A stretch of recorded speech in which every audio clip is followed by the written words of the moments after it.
Welcome to Jets Overtime, presented by Duncan. Eric Allen inside the BetMGM studio. In just a moment, we'll bring in Eric Coleman and Anthony Beck.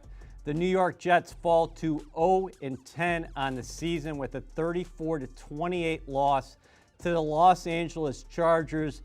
As we bring in Anthony Beck and Eric Coleman. Anthony, it was a tale of two halves. Justin Herbert looked like Joe Montana and Steve Young reincarnated there in the first half. And then the Jets offense got going, but it was a little, too late. You're right. I think that last quarter and a half is exactly what I wanted to see this offense look like, maybe for the entire game or the last couple games. It was good to see them take those shots and take chances. That's what they have to do. I mean, that's you don't have anything to lose going out there and trying to be aggressive. I think today clearly shows everybody that they have the capabilities of making plays down the field with multiple receivers. Perryman continues to be a threat down the field with his speed. Mims is a problem for defenders. If he doesn't make the catch, they're grabbing and pulling him. He's 6'3". He's an aggressive kid, and it showed today. A couple PIs against him. He had a couple nice catches. I mean, heck, he gets a couple opportunities. Any of these guys get a couple opportunities in the first half. Who knows how this game could have turned out? So, that was a promising to see. But, overall, just, too much going on right now in that first half. When you have a scoring team like the Chargers that came out aggressively, threw the ball all over the yard, you have to find a way to manage that as an offense because – you have to take some of that load off what the defense is going against, especially when you're down multiple players in the secondary and you have some young guys playing. And again, to go out and I think 21 yards passing in the first half is really that's an unacceptable number for anybody ever in the NFL. So it was good to see that last quarter and a half. But again, that complete game is something we're all waiting for from this team. There's so much to digest and get to here as we begin Jets Overtime. The Jets had some momentum early in the ball game. Henry Anderson blocks a punt. Then the Jets have a 4-play drive. Well, actually, it's a 5-play drive where Frank Gore gets you down to the 5-yard line. Michael Piron's into the end zone. Chargers come right back down the field, and then Marcus May had a great individual effort where he knocks the ball loose from Keenan Allen, and you're sitting there feeling pretty good about your start with a 6-0 lead, but then things change as Joe Flacco is picked. It's a pick six, and then from there, it's a 24-point run for the Chargers. Yeah, I thought the Jets did a great job of coming out aggressive early. They get off the field, they force a punt, and then Henry Anderson comes up with that great block. They use the momentum to come down and score on their first drive, as I mentioned in the pregame show, and it was great. Everything was moving in the right direction. Marcus May comes up with a great play in the red zone, and then you have the pick six. And those are the things that you can't have when you have a veteran quarterback like Joe Flacco come in and run your show.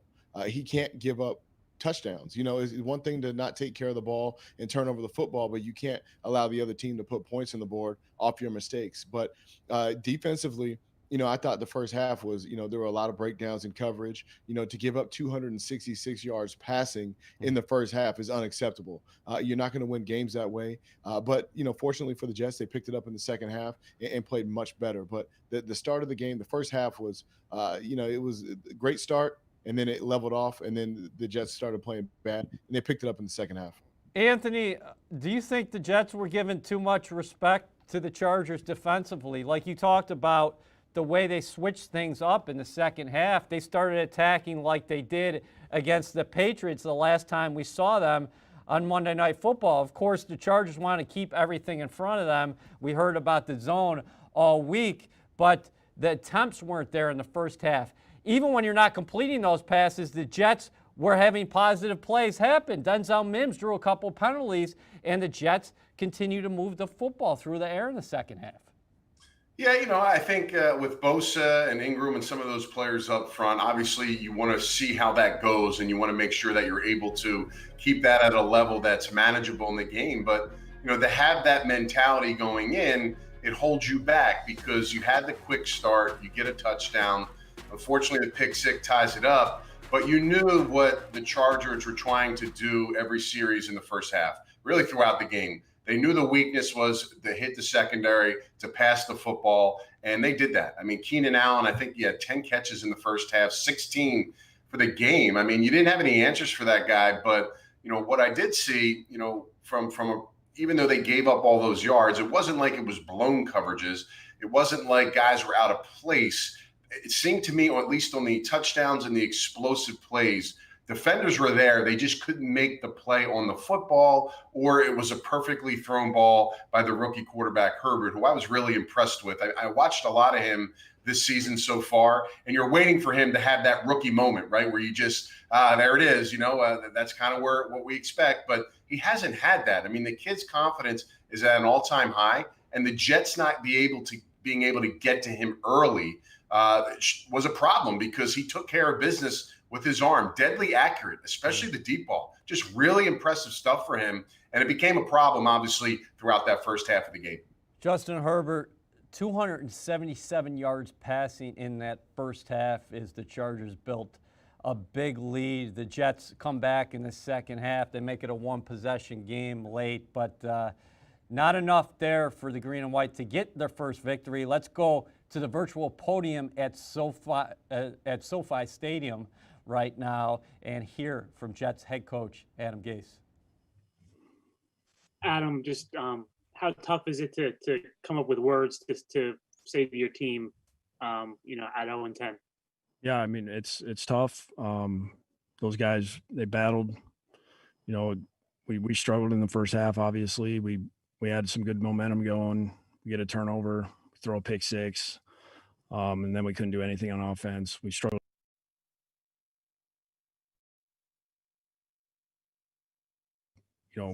We kept fighting, got in the end zone, made it a close game. I had the ball. Defense did a good job of getting those guys off the field for us to have a drive at the end. We couldn't make enough plays to try to tie it up.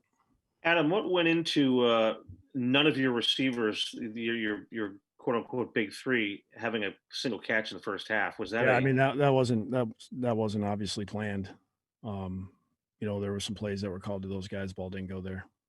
What did you make of Flacco's day? I mean, that's got to be on him to not get the ball down to those guys too? Is that correct? Yeah, some of them. Once we watch the tape, you'll know exactly, why things happened the way they did. There was a couple times where, either he was pressure or the coverage dictated for us to drop the ball down. I mean, I don't think we had a ton of attempts as it was in the first half. What happened on the pick six there? What did you see? It wasn't the right decision. That's Coach Gase from Los Angeles. You'll be able to watch that on NewYorkJets.com, the news conference in its entirety. But let's bring back Anthony Becht and Eric Coleman. What did you make of Flacco's day? 15 of 30, Anthony, 205 yards, 2 touchdowns. He now has 5 touchdown passes over his last 2 games. Well, he's a veteran quarterback. When you have those instances in a game where you have the pick six early, you have to be able to have a short-term memory. And, he did. I mean, that's something that he has to turn the page on. You're talking about, though, trying to generate something offensively, and you didn't see that really in that first half. There weren't any real opportunities for him to take some deep shots, whether that was, from him just trying to be safe in those opportunities or not being called. And you really didn't have the run game was going. Majority of that was going early on that touchdown, but you just couldn't drum up anything passing wise. And as the Chargers began scoring again and again, it puts a little bit of pressure on you as far as what exactly you're trying to accomplish and get going offensively. And it really didn't mesh well from a game plan standpoint. And then again, it didn't quite trigger till midway through the third quarter. And then you see those 3 drives, 7 plays, 74, 12, and 9 for 75 and 75. I mean, that was exciting to see. That was kind of the big arm of Joe Flacco trying to get the ball to his receivers down the field and let them make plays in catchable areas. And they were able to do that. And then, of course, you saw Flacco's confidence at that point go up. So, a tale of 2 halves, unfortunately, just not enough time for the Jets to come back and maybe complete that at the end. What do you think, Eric, about the way these 2 receivers complement each other? Denzel Mims, 71 yards receiving. That's a career high. Making plays down the field. He's such a big physical presence. And then Brashad Perryman, 49-yard touchdown this week, coming off a game when he had a 50-yard scoring play against the Patriots. The only guy I think they got to get going to make it the three dudes is Jamison Crowder had a quiet day at the office. Yeah, I thought it was great, to get Brashard Perriman on a deep ball. That was a great hookup on that touchdown on the seam route. Denzel Mims is a guy who you almost got to force the ball to. He's a playmaker. He's shown that he can make tough catches. He can make catches in traffic. He can, catch the ball across the middle, intermediate routes. And obviously, Jamison Crowder is a big part of your offense. I was excited to see Chris Herndon catch a touchdown today. I know Anthony was fired up about that. I know he had a big drop early. It's great for his confidence to come back and have that touchdown catch. But overall, having these three receivers healthy is great for this offense. I would like to see the coach utilize them a little more in the first half, take some shots down the field, trust them a little more to make some big plays for you. Listen, if Sam Darnold's healthy, I would like to see there would be a great opportunity for the Jets to evaluate what he can do as a quarterback when you have all this talent out there on the field playing well. So it's going to be exciting in the next couple of games to see what happens when Sam gets healthy and see if he can connect with these young receivers. Anthony, I'm already excited for next week because the Miami Dolphins are going to throw a lot of man coverage against these guys, and there are going to be opportunities to make plays down the field. There will be, yeah. This is going to be an aggressive style defense. They'll be very, very strong up front. Offensive line, again, will be key in this game to give Joe Flacco or Sam, whoever plays in this game, the opportunities that they need. They didn't look great on offense today, though. Tua Tagovailoa got nicked up, and then Fitzpatrick ended up finishing the game. So who's going to be there leading the offense?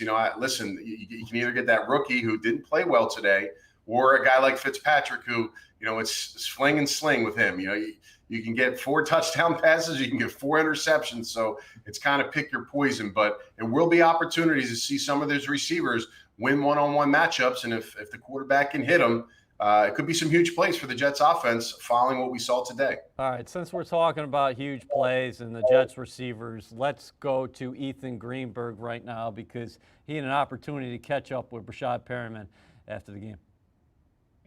Brashad, in today's matchup versus the Chargers, the offense struggled in the first half to get the passing game going, but then in the second half, you and quarterback Joe Flacco were able to connect for your own 49-yard touchdown. Can you talk about why you saw so much success in the passing game in the second half of today's matchup? I honestly just feel like, we just start calling more passes in the second half than the first half. And, it was just more opportunities out there in the second half, I feel like. How have you and quarterback Joe Flacco's chemistry developed over the last few weeks? Because this is now multiple games in a row that we've seen you and him connect for long touchdown catches.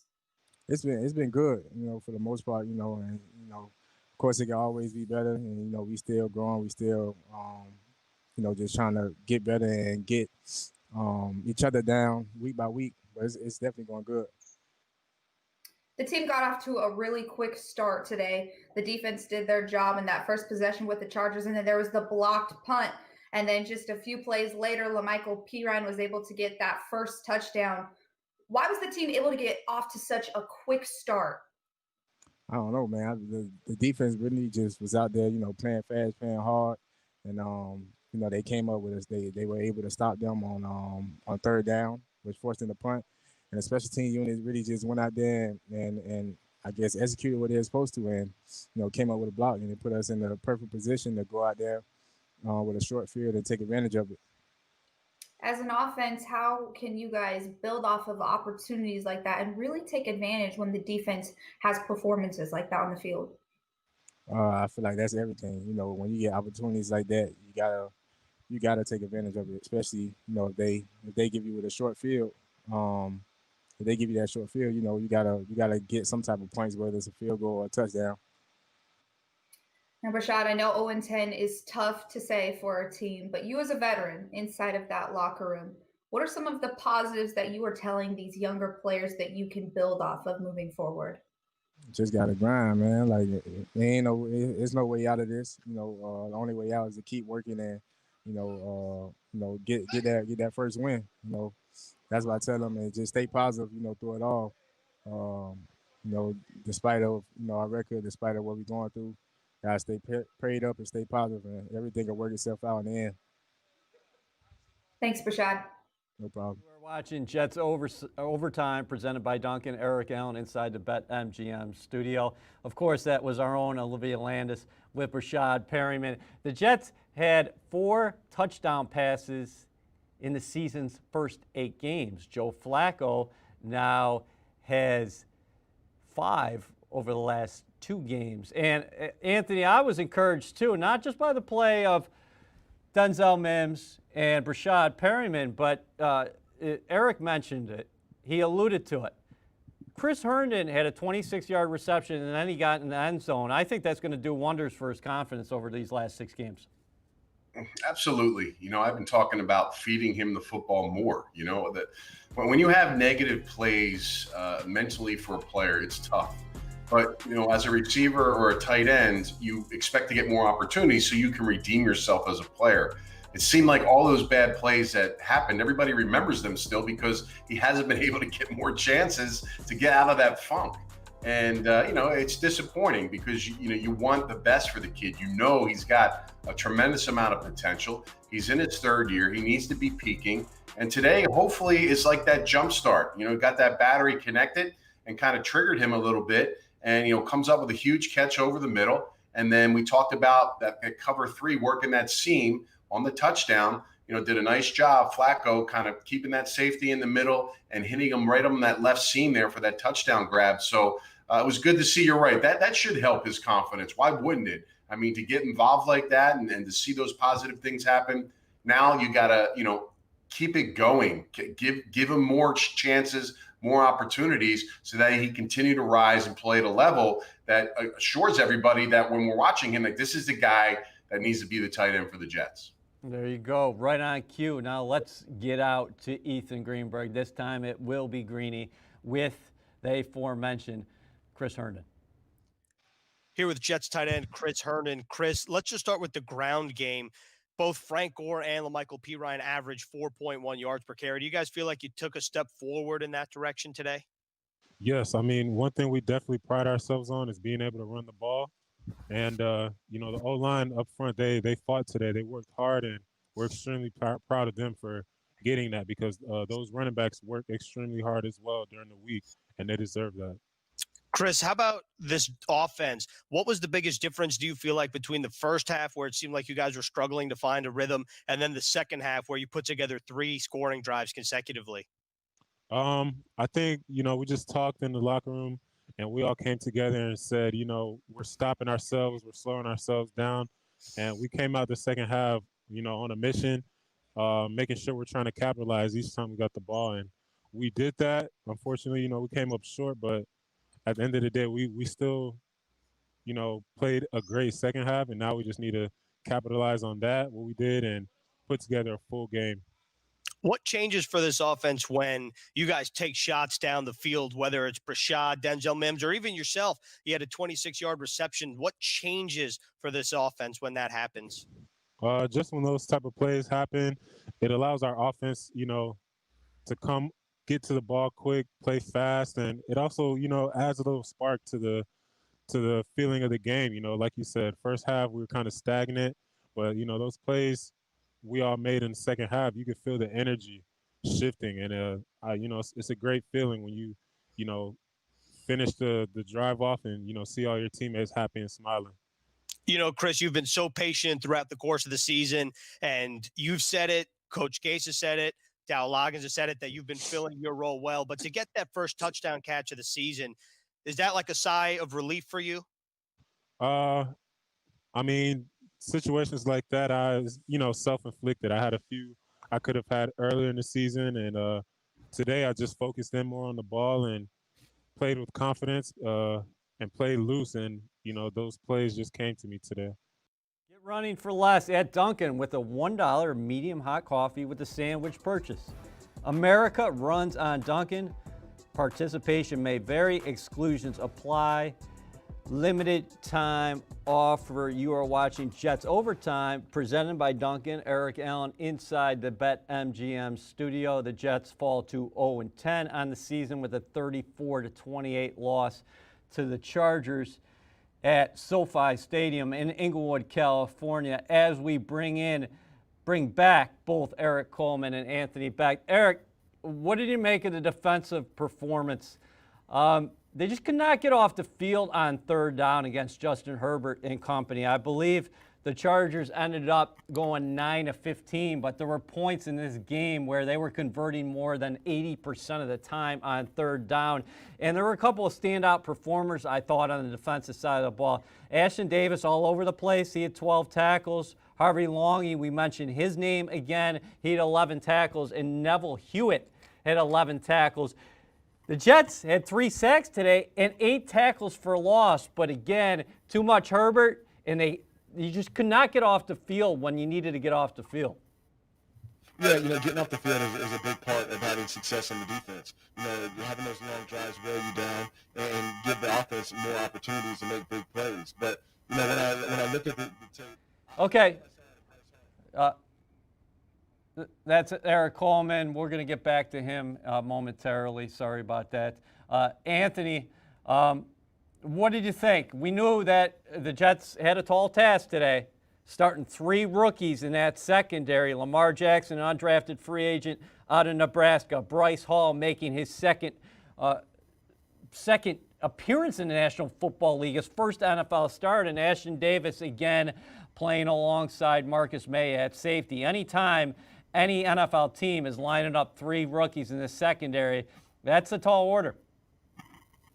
Yeah, look, I knew it was going to be tough and a struggle for these guys. I mean, Justin Herbert has proven now that he's been really taking advantage of, teams with their full secondary available.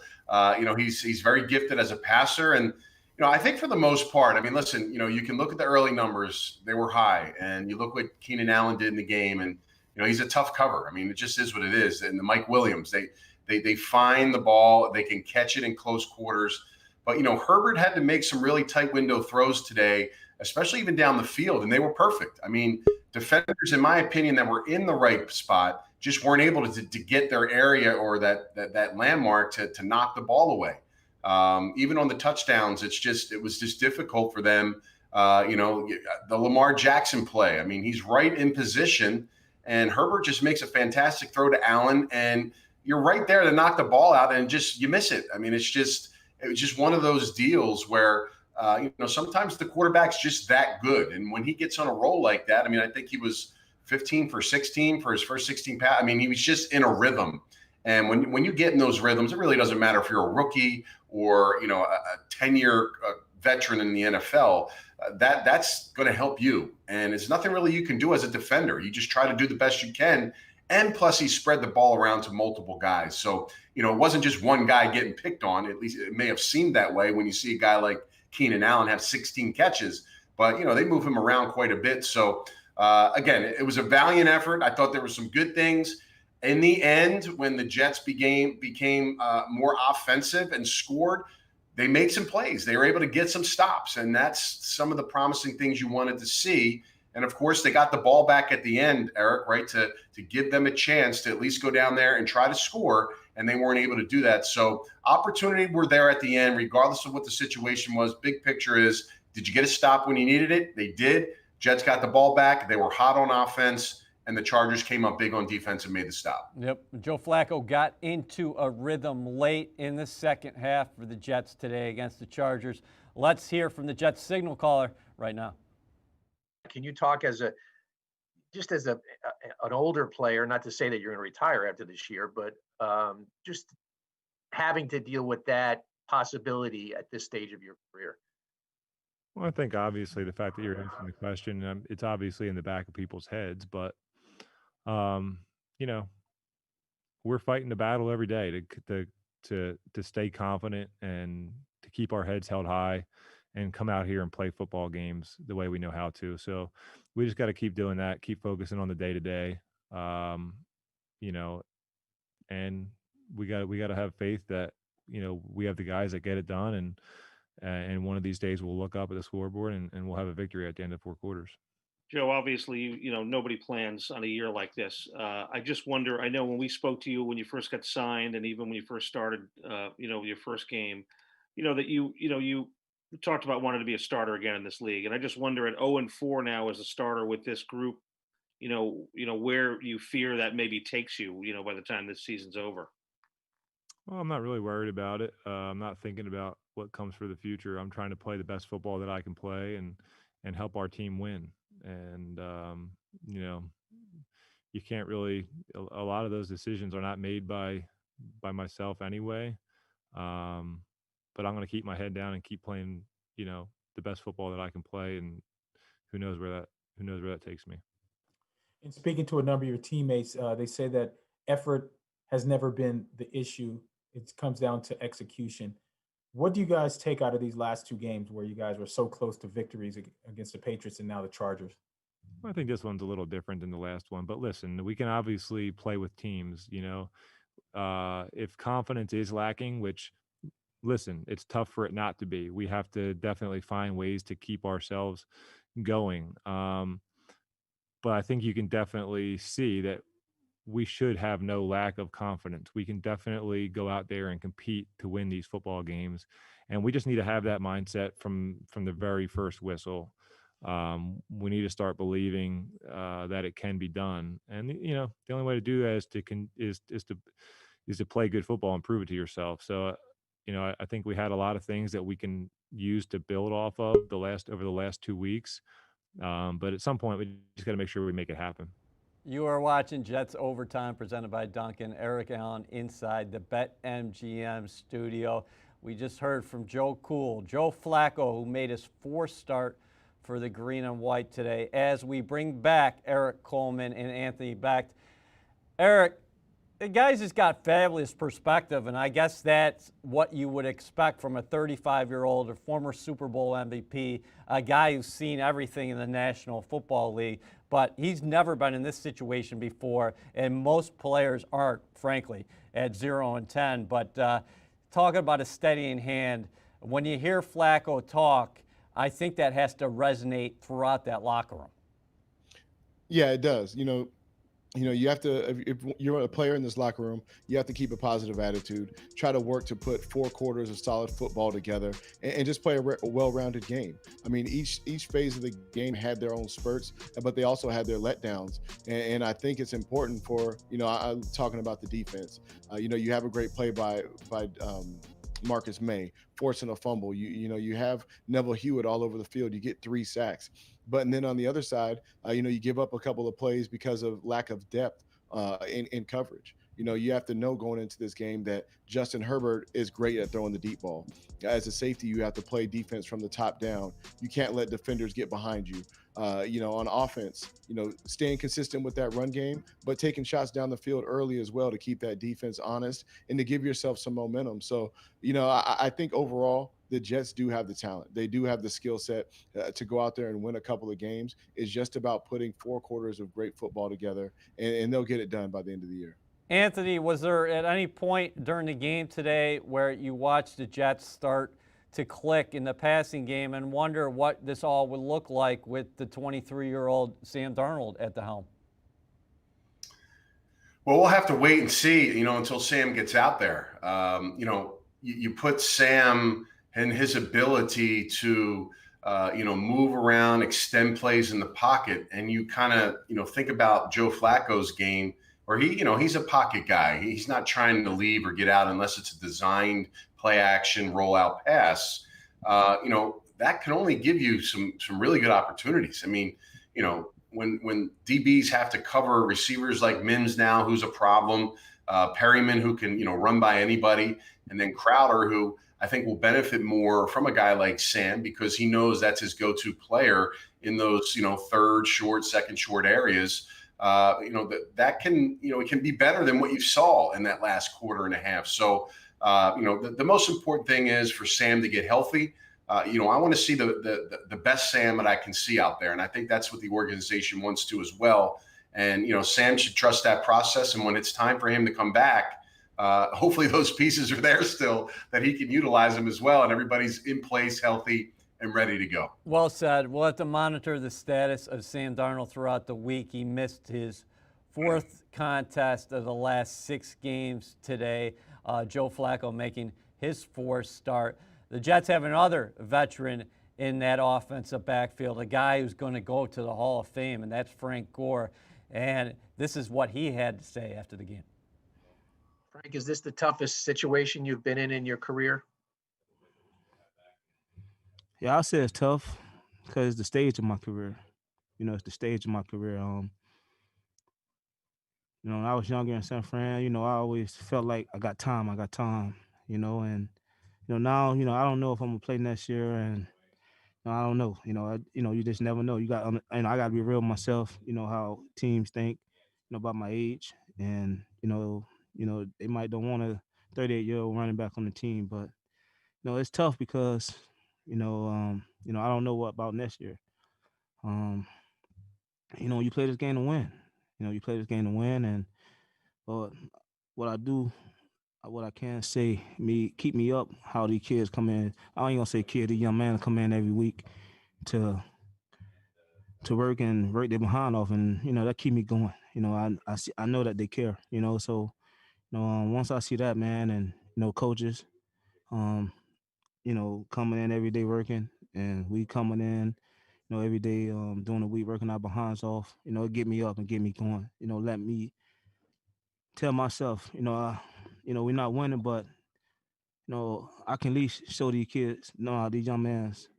I can at least show these young mans, if I still go out here every day and work my behind off, they can do it too. So I think that's probably what God got me here for.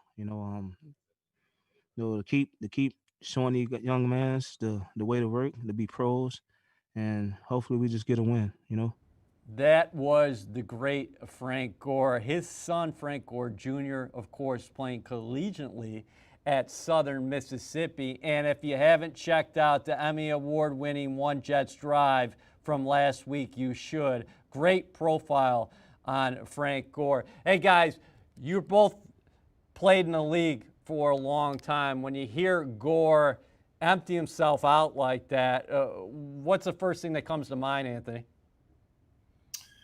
Well, first of all, listen, I feel for Frank. I know that, I was at that point. You don't know. I was released after my 10th season. And to think you can get another year at that age, you don't know what's out there and available. I did get an extra year, which was great. And, but it's just the process. He is an older guy. But the thing about it, that if he really sits back and soaks it all in, he needs to understand, man, he's played long past at that position where he should have. He's done it at such a high level for so long of a time. He doesn't have to hang his head about any of this because of this current situation. If he were to go out and this is his final year and whatever happens with this team happens, every week that I've seen him play, he's fought, he's played hard.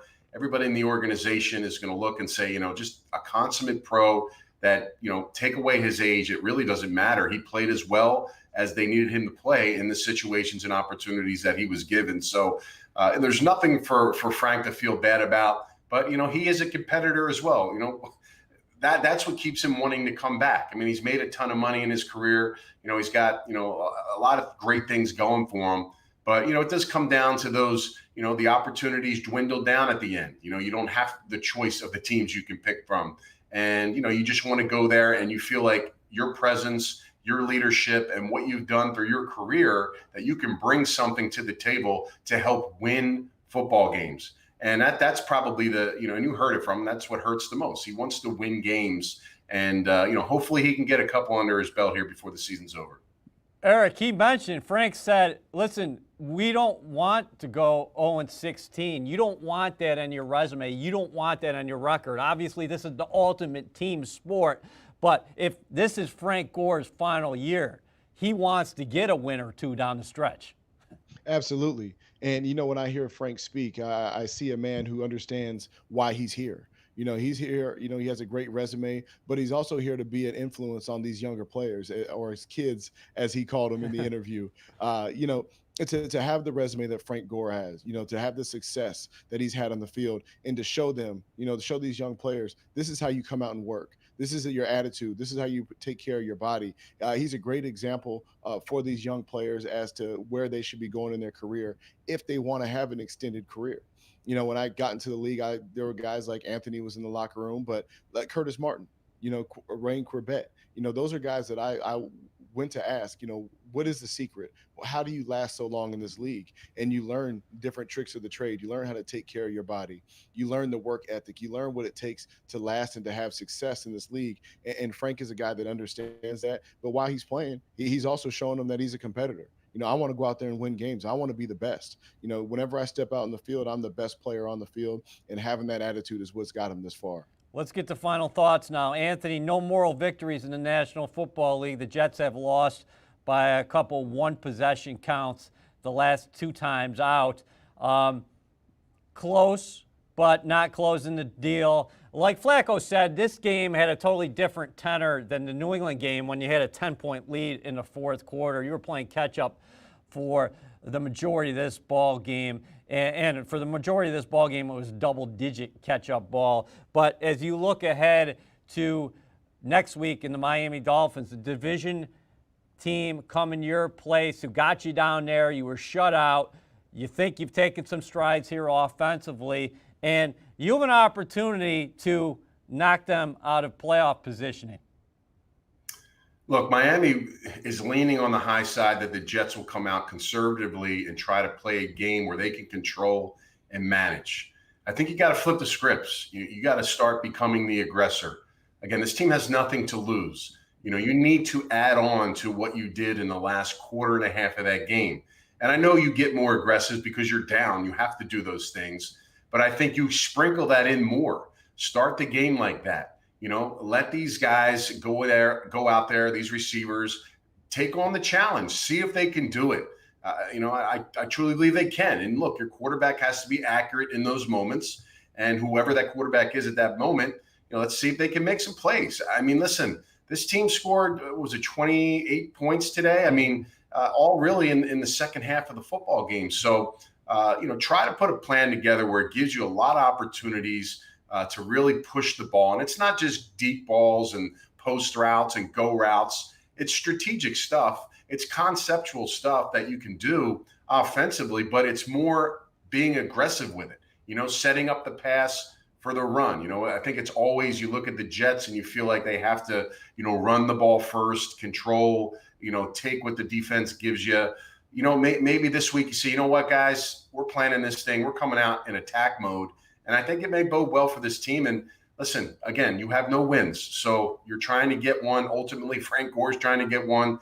Go out there. Maybe you come out and empty for the first 2 series of the game and just let it rip. So we'll see what happens. But that's my, my outlook, at least looking forward to this game. That's what they should try to do. Eric, your thoughts. What do you think? Anthony says, let it rip. Come out against the Dolphins. Punch them in the face. Air it out. And you take your chances and try to control that offense. We don't know who's going to be playing quarterback for them because Ryan Fitzpatrick replaced Tua today. Brian Flores, I think, indicated after the game that they'll go back to Tua, but he has not been lighting it up through the air. So on the surface, that matchup for the defense might be better than facing a Ryan Fitzpatrick. Yeah, and it may be. And I think if you're the Jets, it's time to take it to the next level. Yeah, after these last 2 games, you have to watch the film and sit back and say, we can do this. We can make plays. We can be competitive and win some games if we continue to stay aggressive, as Anthony mentioned. And that's not just taking shots down the field. That's, having the attitude, having that mindset that we can go out here and be the hammer, go out there and dominate. On defense, let's get aggressive with some of these play calls. Let's put some trust into these young players and let them go out there and ball out. On the offensive side of the ball, I think that the players have shown that they can go out there and make plays. So, put a complete game together, come out with confidence, understand that this is your fight to win, and go out the Dolphins. I know they don't like each other. This is a competitive game. This is a game that they can definitely win, and they've seen the script. They understand that Tua has his flaws, and go out there and expose them and have some fun and come out with the victory. Well done, fellas, as always. And the Thanksgiving wish for both Anthony Becht and Eric Coleman is be aggressive and bring the hammer post-Thanksgiving, you New York Jets. Hey, guys, have a great Thanksgiving. You Happy too. man. Thanksgiving. So we will be right back here next week. It's the Jets and the Dolphins, of course, pregame central before the game, Jets overtime after the game. Thanks for tuning in. As always, happy Thanksgiving to you and yours.